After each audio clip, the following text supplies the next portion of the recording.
Oh, oh man. Wanna watch some going deep videos from some actual good players? Chad, I'm beaten down today. Dude.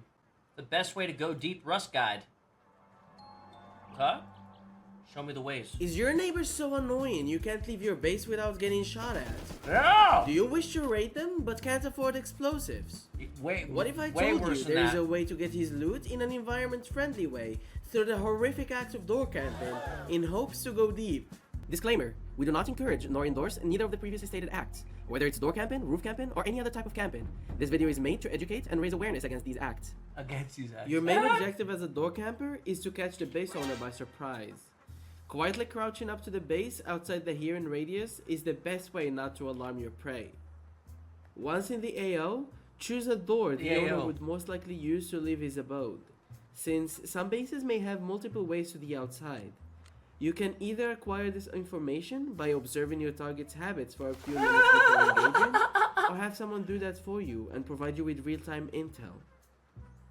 After picking the appropriate door, stand at a relatively safe distance away from it, to avoid getting blasted by the first shotgun trap, or even get spotted through a trade-in window.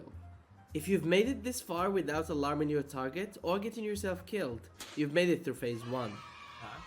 I can do that. Phase 2 initiates when your target opens the door. This one starts off slightly louder than the previous one. When they open, you want to blast them as hard as you can, to kill them before they manage to close the door. Preferred weapons for this would be shotguns and automatic weapons, such as a custom SMG.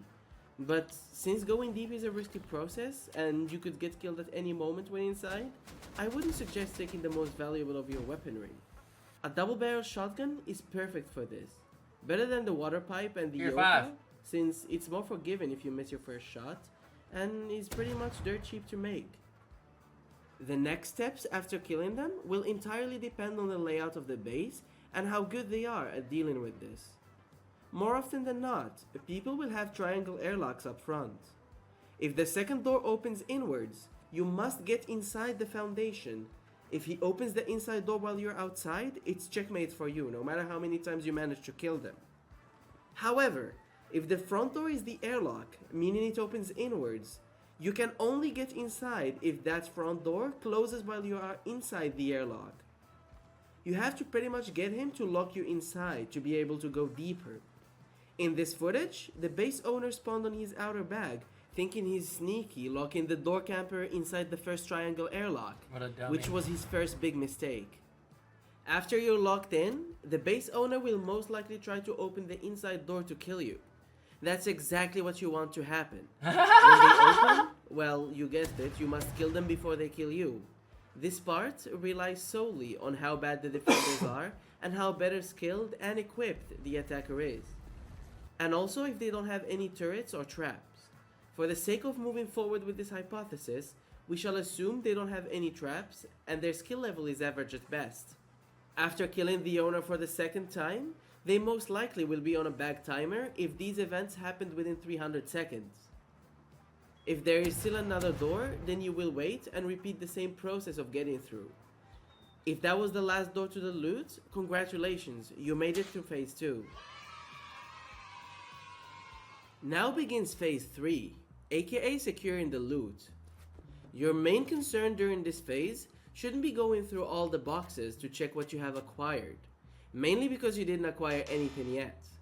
The base owner can still spawn in his bag, either inside or outside, and try to kill you, or even ask help from his allies if he has any. And let's be honest, we all tend to freak out a little bit when we see too much loot. Your first reflex should be destroying bags, then getting the TC, clearing it and authorizing on it. If the TC is locked, then you will need to destroy it and place your own. For that, try looking for explosives, such as a satchel charge or fire arrows inside the base. And then there's the TC. Now that you can build, place a sleeping bag to be able to respawn if things go south. I can't believe that video actually exists. The best way to secure the loot is to seal off the entrance. If it isn't possible, try to make a door to seal off the loot room inside the base. And if you can't build anything, use deployables to block off doors and stall as much time as possible from people trying to walk in from the outside, until you figure out a way to close it off for yourself. Now you are safe to look through the loot all you want and start coming up with ideas to transfer your newly acquired items, which leads us to phase 4.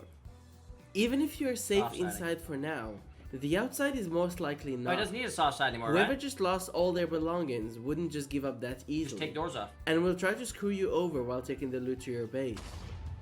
More often than not, you will find yourself unable to leave through the front door, since by the time you did all of this, the owners have probably come back and closed it off.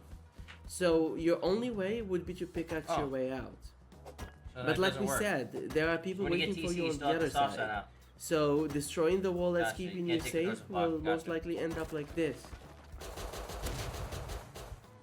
You have to secure the outside before you do anything. For that, respawn in your base or outside, and try to gather some building supplies. Remember that you always have building privilege. If there are people camping it, try to kill them.